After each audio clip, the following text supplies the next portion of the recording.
Price தி Lord. இந்த நாளில் கூட ஏசுப்பா உங்களுக்கு கொடுத்துருக்க வார்த்தை என்னன்னா, சங்கீதம் 118 வசனம் 5. நெருக்கத்திலிருந்து கர்த்தரை நோக்கி கூப்பிட்டேன், கர்த்தர் என்னை கேட்டருளி விசாலத்திலே வைத்தார். ஆமேன். இந்த கனமான வார்த்தை கொடுத்த ஏசப்பாக்கு நன்றி செலுத்தலாம். இந்த நாளில் கூட ஏசப்பாவை நீங்க எந்த மாதிரி சுச்சுவேஷன்ல இருந்து கூப்பிடுறீங்க அப்படின்றத ஏசப்பா கவனித்துட்டு இருக்காங்களாம். உங்களுக்கு அநேக நெருக்கம் இருந்தாலும் நீங்க அவர் மேல வைத்திருக்கிற நம்பிக்கையை எடுக்கல, உங்களுக்கு அவர் மேல இருக்கிற விசுவாசம் குறையல, அதை ஏசப்பா கவனிச்சேன் அப்படின்னு சொல்றாங்க. நிச்சயமா நீங்க சிறுமைப்பட்டு இருக்கீங்க, அதை ஏசப்பா அறிந்திருக்கிறாங்க. நீங்க இந்த சமயத்திலும் ஏசப்பாவையே நோக்கிட்டு இருக்கீங்கல்ல, நிச்சயமா கர்த்தர் எனக்காக செய்வாங்க, என்னைக்கா இருந்தாலும் கர்த்தர் எனக்காக செய்வாங்க, அது வரைக்கும் நான் பொறுமையோட காத்திருப்பேன், பரவாயில்ல அப்படின்னு சொல்லிட்டு நீங்க ஒரு நாளும் சமாளிச்சுட்டு வாழ்ந்ததை கர்த்தர் பார்த்தேன் அப்படின்னு சொல்றாரு. நிச்சயமா நீங்க பட்ட உபத்திரவத்தெல்லாம் ஏசப்பா கேட்டருளி உங்களை விசாலத்துல கொண்டு போய் வைப்பாங்களாம். கர்த்தர் என்னைக்குமே தன்னுடைய பிள்ளைகளை காக்க வைக்கிறாங்கன்னா 10ல் 1 11 அப்படிலாம் ஏசப்பா கொடுக்க மாட்டாங்க. நிச்சயமா தி பெஸ்ட்டாக தான் தருவாங்க. நீங்கள் அதை குறித்து என்றைக்குமே கவலைப்படவே வேண்டாம். காத்திருக்கிற நீங்கள் பாக்கியவான் பாக்கியவதின்னு ஏசப்பா சொல்கிறாங்க.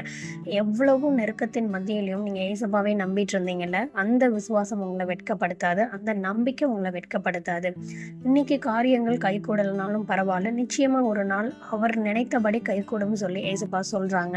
நீங்கள் இப்போ இருக்கிற சூழ்நிலையை பார்த்து கவலைப்பட்டுட்டு கஷ்டப்பட்டுட்டு இருக்காதீங்க, பரவாயில்ல, இந்த பாடுகளோடு நீங்கள் ஓடுங்க.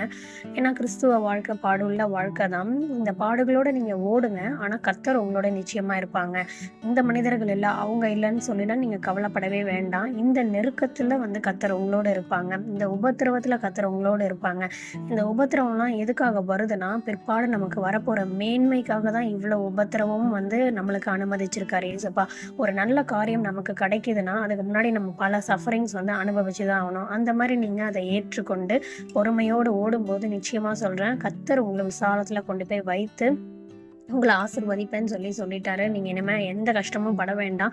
பல டைம் நீங்கள் நினச்சிருக்கலாம், நம்ம ஜெபத்தை ஏசப்பா கேட்குறாங்களா, நம்ம பண்ணுற காரியத்தெல்லாம் ஏசப்பா பார்த்துட்டு இருக்காங்களா அப்படின்னு நீங்கள் நினைக்கலாம். நிச்சயமாக சொல்கிறேன், நீங்கள் படுற உபத்திரவம், வேதனை, கண்ணீர் எல்லாத்தையும் ஏசப்பா பார்த்துட்டு இருக்காங்க. அவள் எல்லாத்துக்கும் கணக்கு நிச்சயமாக ஏசப்பா தருவாங்க, கவலைப்படாதீங்க. இந்த வார்த்தையை கொடுத்த ஏசப்பாக்கு நன்றி செலுத்தலாம். ஏசப்பா இந்த வார்த்தைக்காக நன்றி. இந்த வார்த்தையில் நீங்கள் சொல்லியிருக்கிறபடி ஏசப்பா நெருக்கத்தில் இருக்கிற பிள்ளைகளை நீங்கள் பார்த்துட்ருக்கீங்க ஏசப்பா, அவங்க சத்தத்தை நீங்கள் கேட்டுட்ருக்கீங்க, அவங்கள விசாலத்தில் கொண்டு போய் வைக்க போறீங்க ஏசப்பா. இப்ப அனுபவிக்கிற பாடுகளுக்கு ரெட்டிப்பா 7 மடங்கு அவங்களுடைய காரியங்களை பெற்றுக்கொள்ளணும் ஏசப்பா. நீங்க அப்படி செய்ய போறீங்க, அதற்காக துதிக்கிறேன். மீட்பர் இயேசுவின் மூலம் ஜெபிக்கிறேன் நல்ல பிதாவே, ஆமென். நாளைக்கு இன்னொரு பைபிள் வர்ஸோட உங்க எல்லாரையும் மீட் பண்றேன். God bless you all. Please like, share, subscribe and comment.